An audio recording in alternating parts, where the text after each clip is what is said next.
병원비 무료, 교육비 무료, 생활비 매년 1억 원씩 지급. 여기에 세금조차 걷지 않는 나라가 있다? 기막힌 사연의 주인공은 바로 나우루 공화국. 이곳은 한때 세계에서 손꼽힐 정도로 잘 사는 국가 중 하나였는데요. 하지만 이건 모두 과거의 일. 애석히도 지금은 세계 지도에서 사라질 위기에 놓여 있습니다. 국민들 역시 싸구려 통조림으로 끼니를 때우며 하루하루를 버티고 있다고 하는데요. 남부럽지 않던 나우루 공화국, 어쩌다 이렇게 처참히 몰락해버린 것일까요? KEI 영상보고서에서 살펴보겠습니다.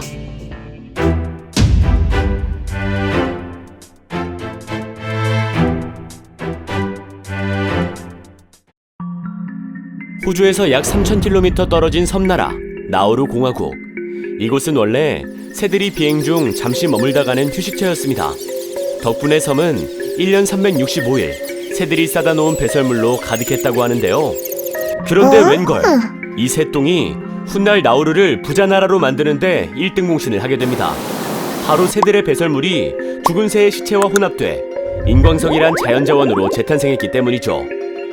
인광석은 의약품과 반도체, 실크, 폭약을 만들거나 황무지를 좋은 땅으로 바꾸기 위해 사용되는 광물입니다. 꼭 필요한 자원인 만큼 그 가치 또한 어마어마한데요. 나우루는 이 귀한 인광석을 캐다 팔며 막대한 부를 얻게 됩니다. 전 국민이 외제차를 몰고 365일 세계여행을 다닐 정도로 말이죠. 하지만 그것도 잠시. 나우루는 얼마 지나지 않아 쇠락의 길을 걷게 되는데요. 영원할 줄만 알았던 인광석이 점차 바닥을 드러냈기 때문입니다. 다급해진 나우루 정부는 급기야 인광석을 찾기 위해 도로와 집을 제외한 온 국토를 뒤지기에 이르는데요. 하지만 이미 너무 많이 캐낸 탓일까요? 채굴량은 이전에 미치지 못했고 오히려 무리하게 땅을 파헤친 탓에 섬의 고도가 낮아지며 지금은 나라 전체가 바다에 내려앉을 위기에 놓여 있습니다. 이 모습을 지켜본 전문가들은 눈앞의 이익만 내다본 채 자연자원이 훼손되는 걸 방치한 것이 나우루가 몰락한 원인이라고 말하는데요. 소중한 자연자원을 앗아가는 개발행위, 우리나라도 예외는 아닌 것 같습니다.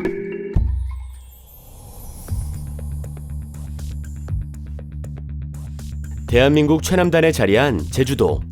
유네스코 세계자연유산을 세 곳이나 둔 이곳은 세계에서도 손꼽히는 생태관광지입니다. 하지만 최근 관광객이 늘면서 제주의 소중한 자연자원 역시 조금씩 위협받고 있는데요. 일례로 제주 남서부에 자리한 곶자왈은 불과 30년 전만 해도 나무로 울창했던 천연 원시림이었습니다. 안타깝게도 지금은 대규모 개발 사업으로 인해 원래 모습을 조금씩 잃어가고 있는데요. 한편 대규모 리조트, 영어 교육 도시가 들어선 제주 서부 지역은 최근 물 부족 현상이 가속화되며 마을 주민들이 큰 불편을 겪고 있습니다. 식수, 농업용수로 사용되는 지하수의 개발 허가량이 적정량을 초과하면서 땅속에 저장된 지하수가 고갈되고 있기 때문인데요. 또 줄어든 지하수 자리를 밀고 들어온 바닷물이 염분 농도를 높인 탓에 인근 농가의 농작물도 피해를 입고 있는 실정입니다. 국제사회는 전 세계적으로 훼손되고 있는 자연자원을 보호하기 위해 여러 방안을 모색하고 있는데요. 그 중에서도 생물 다양성 상쇄 개념이 최근 세간의 주목을 받고 있습니다. 여기서 상쇄란 양편이 서로 셈을 비겨 원래 상태가 되는 것을 뜻하는 말입니다. 즉, 생물 다양성 상쇄란 채무자가 채권자에게 빚을 갚을 경우 둘 사이 존재하던 채무관계가 사라지듯이 개발로 훼손된 자연자원을 그에 상응하는 환경적 보상으로 복원해 자연자원을 보호하겠다는 뜻을 담고 있는데요. 훼손 행위를 마치 없었던 일로 만들어주는 더할 나위 없이 완벽한 방법입니다. OECD, IUCN, CBD 등 국제기구에서도 생물다양성 상쇄와 관련된 지침을 마련해 각국에 권고하고 있을 정도니까요. 우리나라 역시 세계 정세에 따라 생물다양성 상쇄 개념을 환경정책에 도입하자는 목소리가 높아지고 있는데요. 대표적으로 거론되는 제도로는 자연자원 총량제가 있습니다. 자연자원 총량제란 보존해야 할 자연자원의 양을 정한 뒤 개발 사업을 꾸준히 감시, 모니터링하고 만약 불가피하게 자연자원이 훼손될 경우에는 복원 사업을 통해 지켜야 할 자연자원의 양을 지속적으로 유지해가자는 취지에서 고안된 제도입니다. 이와 관련해 정부는 지난 2017년 100대 국정과제 중 하나로 지속가능한 국토환경 조성을 제시하고 보전 총량 설정 및 훼손된 자연자원을 복원하는 일을 의무화하겠다고 밝힌 바 있는데요. 현재는 해당 부처를 중심으로 제도를 마련해가고 있는 실정입니다. 하지만 이론적으로 그럴싸해 보이는 제도도 막상 현실에서 구현하려면 여러 제약사항이 드러나기 마련인데요. 자연자원 총량제 역시 예외는 아닙니다. 대표적으로 어떤 어려움이 있을까요? 먼저 자연자원이 지닌 특수성에 의해 나타나는 문제가 있습니다. 자연자원은 인간의 생활이나 경제활동에 이용할 수 있는 유무형의 가치를 총망라한 자원을 칭하는 말인데요. 이처럼 자연자원은 특정 생물종을 넘어 생물이 서식하는 데 필요한 물, 대기, 식생 등 다양한 요인들을 포괄하고 있습니다. 이렇다 보니 제도를 마련할 때 보호해야 할 대상을 정하기 어렵다는 단점이 있죠. 두 번째로는 제도적인 문제를 꼽을 수 있습니다. 선진국을 예로 들어볼까요? 현재 미국과 독일 등 일부 국가에서는 이미 자연자원 총량제와 유사한 제도를 수립해 추진하고 있습니다. 하지만 본래 취지와 달리 훼손된 자연자원을 전혀 다른 종류의 환경개선 사업이나 금전적 보상으로 메우는 사례가 많아지면서 일각에서는 제도의 실효성을 두고 비판의 목소리를 쏟아내고 있는데요. 자연자원을 훼손시킨 책임을 금전적인 보상으로 계속 회피하다 보면 이런 문화가 고착화되고 결국에는 무분별한 개발이 가속화될 우려가 있습니다. 건물을 세움으로써 얻게 될 이윤이 크다면 기업은 마땅히 벌금을 지불하고 자연자원을 훼손시키는 쪽을 택할 테니까요.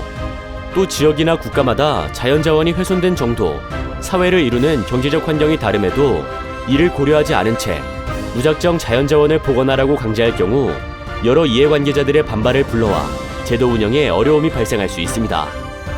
결국 보전해야 할 대상을 명확히 하고 제도적인 문제를 보완해 자국 현실에 맞는 제도를 수립하는 것이 자연자원을 지키는 최선의 방법이라 말씀드릴 수 있겠는데요. 그럼 우리나라의 자연자원 총량제는 앞으로 어떻게 추진돼 가야 할까요?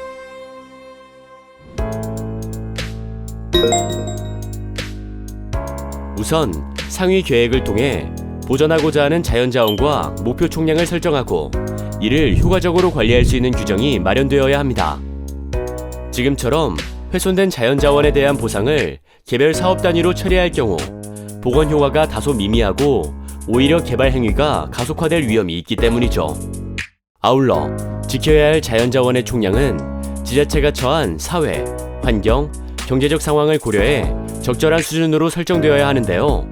만약 이를 고려하지 않고 총량을 터무니없게 높게 책정할 경우 오히려 제도의 실효성이 떨어질 수 있다는 점을 유의해야 하겠습니다. 먼저 장기적인 관점에서 개발과 보전이 조화를 이룰 수 있도록 미래지향적 자연자원 총량제를 설계해야 하겠습니다. 이 과정에서 지역의 여건을 고려하는 자연환경 총량제 실시 방안도 함께 모색해가야 하겠는데요. 제도 및 계획이 수립된 이후에는 지역 시범 사업을 통해 단계적으로 제도를 수정, 보완하고 효과적인 모니터링 수단을 마련해 정책의 실효성을 조금씩 높여갈 필요가 있습니다. 또 제도를 본격적으로 실시할 것에 대비해 인력 및 재원도 정책 추진 초기 단계부터 준비해가야 하겠는데요. 더불어 과학 기반의 총량 분석, 입지 선정, 관련 데이터 및 정보의 생산과 공유가 원만히 이루어질 수 있도록 시스템 및 관련 법안, 정책 등도 함께 마련해가야 하겠습니다. 자연자원 관리의 세기를 제시한 자연자원 총량제. 앞으로 무분별한 개발 사업을 막고 자연자원이 훼손되는 걸 예방해줄 것으로 기대되는데요. 무엇보다 자연자원은 일단 한번 훼손되면 복원하기 어렵다는 걸 국민 모두가 인지하고 자연자원을 더 이상 훼손시키지 않는 것이 우리 삶의 터전을 지키는 지름길이 아닐까 생각해봅니다. 인류에게 없어서는 안 될 소중한 자연자원, 지금 지키지 않으면 미래 후손들이 고통받는다는 사실, 우리 모두 잊지 말아야 하겠습니다.